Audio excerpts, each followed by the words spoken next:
25 minutes away from 8 o'clock. Good to have you with us. The Home Affairs Minister, Aaron Motsoaledi, is still with us. So many tweets.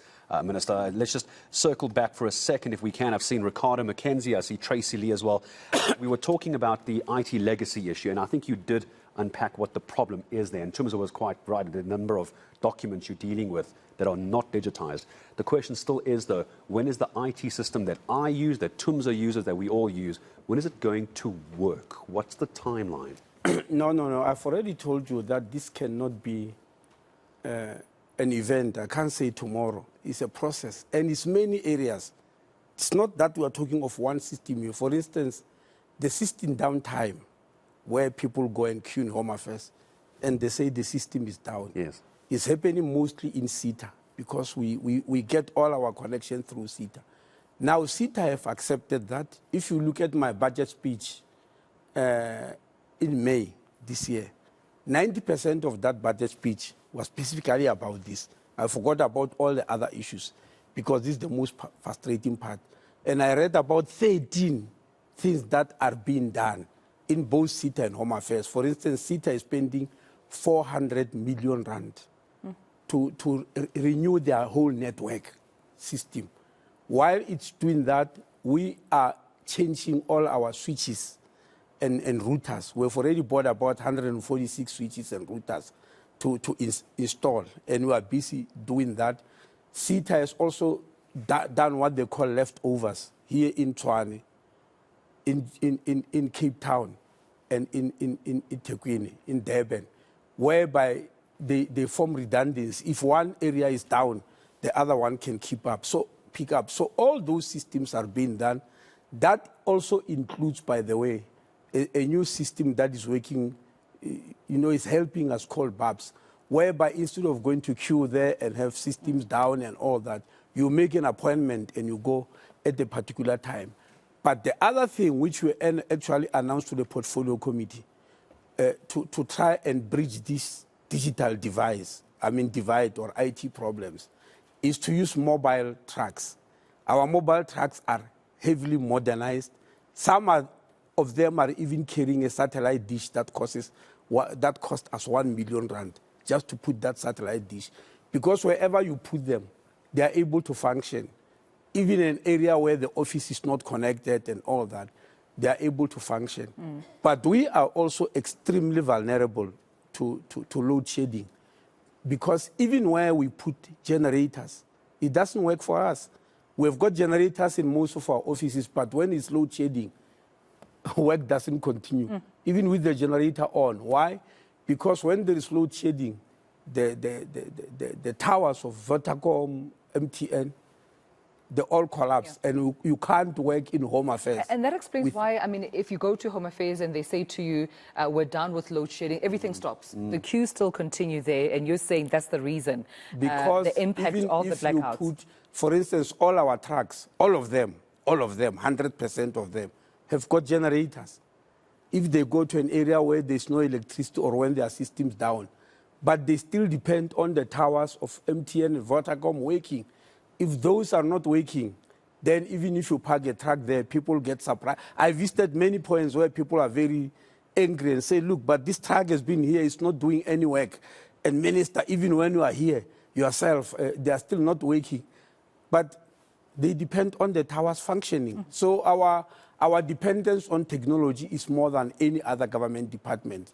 And that's why I'm saying we are refreshing it, we are working around the clock, and it's from many angles. It's not only from one angle. Minister, I also want to come to this. I know we're in the middle of final matric exams, but I also read about a parent who was frustrated about accessing an ID documentation, ID book for their matric pupil child. How have you fared during this period of final exams and all matric pupils needing the ID books? If there's one area that we really want to take care of is matriculants. Actually, in 2020, yes, the Deputy Minister of Home Affairs, Njabulo Nzuza, and the Deputy Minister of Basic Education, Dr. Regina Mhaule, jointly launched a project in a school in Mpumalanga, a project of school kids.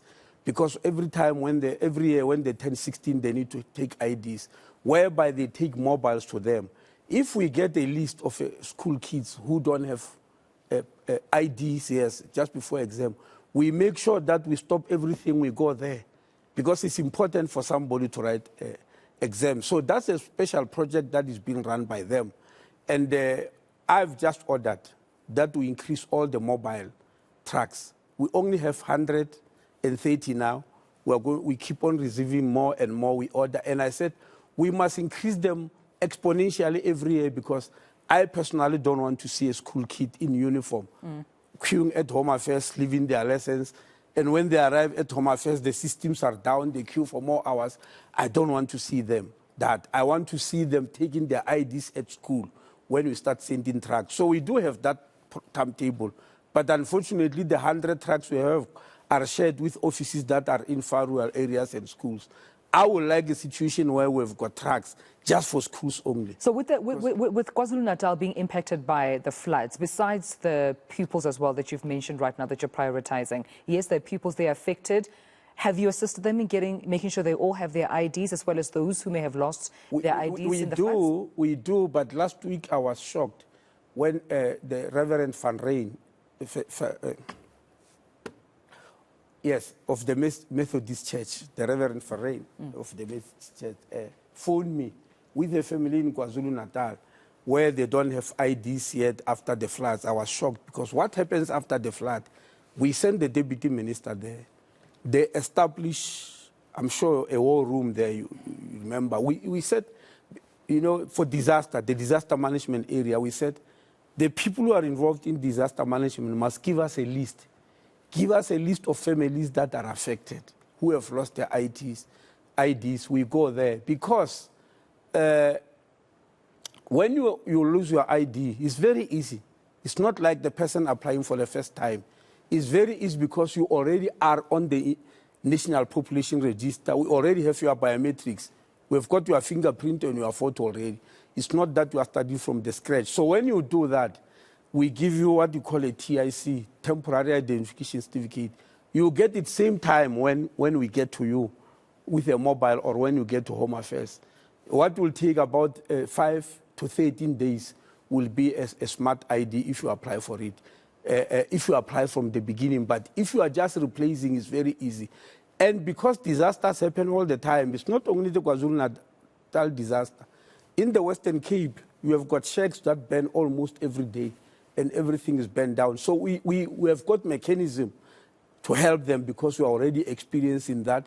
And every time it happens, they write a memo to me for the sake of the Auditor General to bring it to me to waiver the fees officially. And it has to be waived for a specific number of people, not for everybody. So the people in KwaZulu-Natal, yes, we did help them. But if we're not given the name, because we don't deal with disaster management, we only deal with documents. If we're not given the name by those who deal with disaster management, then we will know exactly who have lost their ID. But those names were given. We actually help them immediately. Let's talk staffing for a moment, because earlier, Minister, you spoke about some 10,000 unemployed people coming in to help with the IT system. Let's move away from the IT system now. And I'm sure many people will understand and agree that the blackouts causing chaos with networks, so systems go down. Let's talk about what happens when the system is online, everything is working as it should in a perfect world. The lines at Home Affairs are still unbearable. I was at the one out in Centurion about 7 weeks ago. It was unbearable. I physically stood there for 7 hours and we didn't move. So while we're talking staffing, why can we not just get more staff? There's a lot of unemployed people. We're talking about admin work. Why can't we do anything about there they are, there's the long lines. And this cannot be how we operate. Yeah, no, it cannot be at all. It cannot be, and I'm happy that Treasury has eventually conceded that it could not be. You know, in 2015, Treasury gave an instruction that the public service, you know, the bill is reaching the sky. And so there ought to be a moratorium. That moratorium affected Home Affairs, from my point of view, more than the other people, because our staffing level was the lowest ever. It was at 39%. So they gave us 266 million rand to hire 700 more people. As I'm speaking, we are at 90% now. towards hiring them. This is separate from the 10,000, the 700 people. But we told them we want to increase that staffing levels every year so that the lowest we can get is up to 65%, not 39%. Because now it becomes a combination, Gareth, a combination of shortage of staff. The little staff we are there working for long hours, and then all of a sudden the systems are down. When systems are down, people accumulate. Even those who will have gone home are still standing in the queue because the system is down. Or then there is a blackout from ESCOM. So we are affected by all those, and we are trying to resolve them, as I've said. So we are trying to hire more people. You need more money to get more staff. I mean, oh, yes, we definitely How much more money do you need, and how much more staff do you need? Sure. I haven't calculated the figures. But the finance minister is watching the show. He might give you the check. How much money do you need? No. We actually give him the plans. He doesn't give me money because he had me on TV. We write a clear plan with time frames and give it to him. That's the basis on which we're giving this money for these 10,000 people, because there was a clear plan. This 700 to try and populate our offices is also because we drew a plan and showed him the weak points and all that. And that also IT. We gave him plans to all that, including counter-corruption. All those areas, we're hiring more people because work is becoming bigger and bigger. And we presented the plan to the Minister of Finance. It's not just because he had me being interviewed. He has got the plans in his office. He can go through them. He can check them. He can counter-check and say, yes, they are telling So how many did you ask for in your plan? What did your plan say? How many more staff did you want?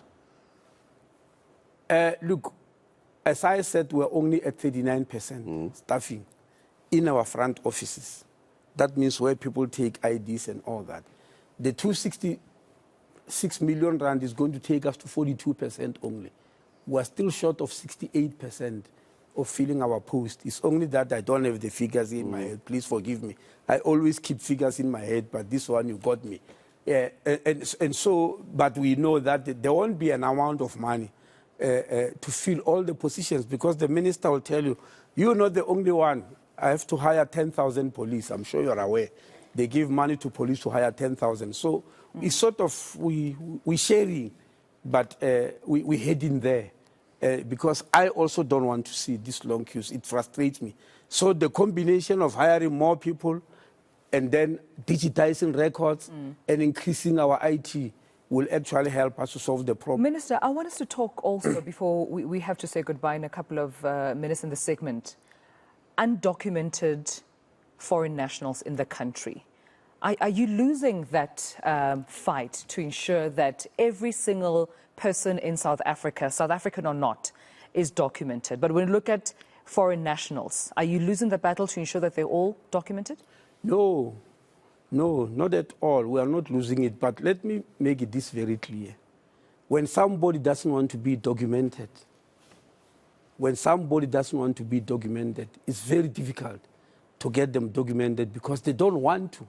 They stay away from where they must be documented. That's the first thing. And I will explain why if you ask me. The second thing is that, look, we considered long ago about our porous borders. That's why we have established a border management authority.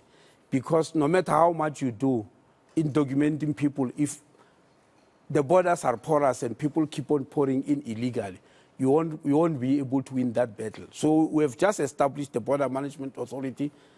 In July this year, especially on the 14th, we deployed the first cohort of 200 border guards. We've been interviewing for an extra 30. I think the interviews are over. Next year, we want to increase them by put more numbers, increase them by about 400 in April next year. That's what we are hoping for. And to keep on increasing to make sure that when people come in, they go through the border gates where they get documented immediately. Having said that, the law, not only in South Africa, but also internationally, the United Nations Convention on Refugee and Asylum Seekers. See, when you arrive in South Africa at the borders and say you are an asylum seeker or whatever, we give you a document called a Section 23 permit. That is documentation. And I don't know why people don't. It's documentation. It says, we know you are coming here, you have got no document, but you are allowed to come in. We are giving you this document for 5 days. Go to the nearest refugee reception center. Go yourself. You can't be taken by us. And there are 5 reception centers in the country. One in Musina, the other, the biggest of them all, in Tshwane, the Desmond Tutu Refugee Reception Center, one in Cape Town, one in Gqeberha, and one in eThekwini. Where you go, when you arrive there, you then get a Section 22 permit. It says you are an asylum seeker, you are allowed to be here for the next 3 to 6 months while you are applying for your refugee status. And you keep on renewing it. And we even have a kiosk at Desmond Tutu where you can renew it without talking to any Home Affairs official. And then once you win your refugee status, you are given a Section 24 permit. Now, if you just arrive and you decide not to go to any refugee reception center and just disappear into the crowd, how do we sort of document you? Now, in other countries, that won't happen because they put people in camps. South Africa chose not to put anybody in camps. And people are integrated all over. And those who choose that, I don't want to be known, I don't want anybody to come. I mean, like the Zamazamas. Do you think those Zamazamas were going to come here and come to Home Affairs and say, please document me, when they know exactly what they are here for? So the issue of documentation is not only Home Affairs refusing to document, as people are claiming, is that there are people who don't want to be documented. So an estimated number, how many do you think do we have in the country in terms of those who are undocumented? Look, that's the number you won't know. Because it's like asking me how many guys are selling drugs here. It's something that is happening in the dark. If you are not documented, you don't want to be known, how do we count you? But there are estimates. Some people, it depends who the researcher is. Some people are putting it at 5 million. Others will even go up and say, no, it's much more than that, it's double that number.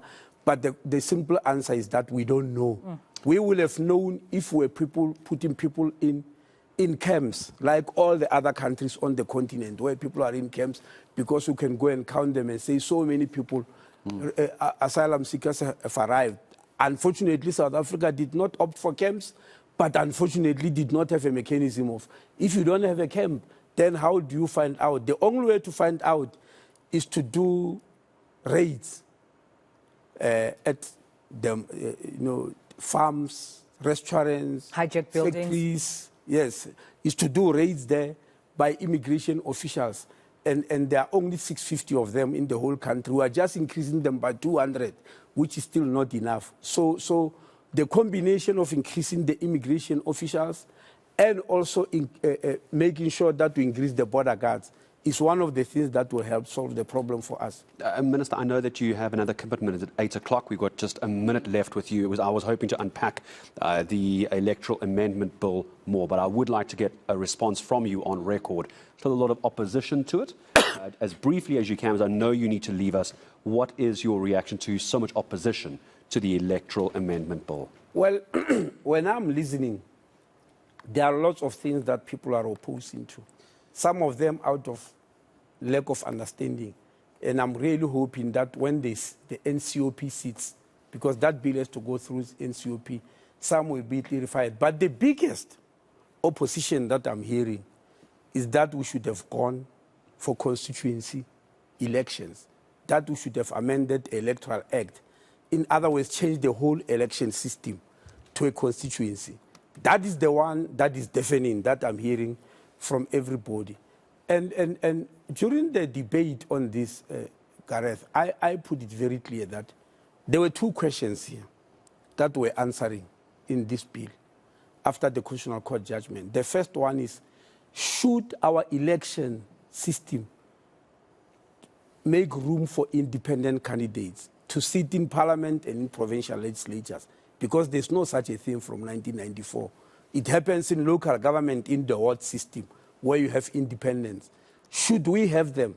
The Constitutional Court instructed that we should have them, yes. That's an instruction. The bill was to answer that. The second question is, should we have constituency system in the country? That is the question we're not answering, because we don't believe it belongs for now, and we don't think there's any chance on earth of going through that system and finishing them for 2024 elections. The 2024 elections, in our understanding or in my understanding, are cast in stone. You can't postpone them. After all, the Constitutional Court has refused to postpone elections, local government, even during COVID. So they are not, because remember, they appear in the Constitution. Can't be changed by anybody except the Constitutional Court if they give you time. And they've already said no. So no matter what you do, there must be election in 2024. So whatever system you can put, you put what you can afford to have by 2024. The IEC itself clearly said, for them to prepare elections, they need 18 months. The judge gave us 24 months to correct this situation. So we have corrected it, and we believe, and we are saying so many times, that the issue of constituencies is a debate that should and must come after the 2024 elections have taken place. Because believe you me, it won't take 24 months or 18 months. It won't. And let me just take 1 minute to explain to you why. The proposal on constituencies says we must divide the country into 200 constituencies, geographic areas. Such 200 geographic areas don't exist as I'm sitting here now. There's no place where you can say, no, this area, you have got to start from the beginning. And when you start from the beginning, this is what you are going to have to do. You are going to have to Parliament and enact a new act, a new law which doesn't exist. That will give birth to a demarcation board. The act that exists is a municipal demarcation board. Yeah, it can't demarcate nationally. That will be unconstitutional. It's a municipal one. So you need to put the one for national demarcation. And when you finish, you then put the demarcation board. And you start demarcating the country into 200 constituencies. Don't think it's an easy thing. You saw even with this demarcation board, municipal, which happened. Do you see what happened in Vuani? Just when the demarcation board say, you here, we are demarcating you this way. Just move a few roads and there's... It was war. Schools were bent down. I know you and need all to go that. as well, and I appreciate it for the clarity, because I know you know there's opposition to this. I wanted to just get it on record from you. I appreciate that. I know that you're running off as well, and it's been good to have you with us. There's so much. We couldn't cover everything, and I know I'm going to get tweets going, why didn't you ask about that? We ran out of time. But I think we try to cover the broad-based strokes. But let me ask you one thing. Issues. The people there who gave you reference numbers. I got them. Yeah, get their names. I've got Give them to see our spokesperson. Some of them we can easily resolve the problem. There you go. As long as we have got the reference numbers. We do receive them, give them, so it doesn't end there that you didn't ask me. Because the main issue was not to ask me, is to help them. Yeah. So give us their names and let's see what their problems are. I've seen 3 or 4. I'll go through the eNCA account and my Twitter accounts again with reference numbers. Minister, I'm sure many people appreciate that. So there you go. You have it from the Minister. If it had a reference number. Now, I don't work for Home Affairs. Don't tweet me all your reference numbers. But we'll pass it on to the Minister, and appreciate your time coming in.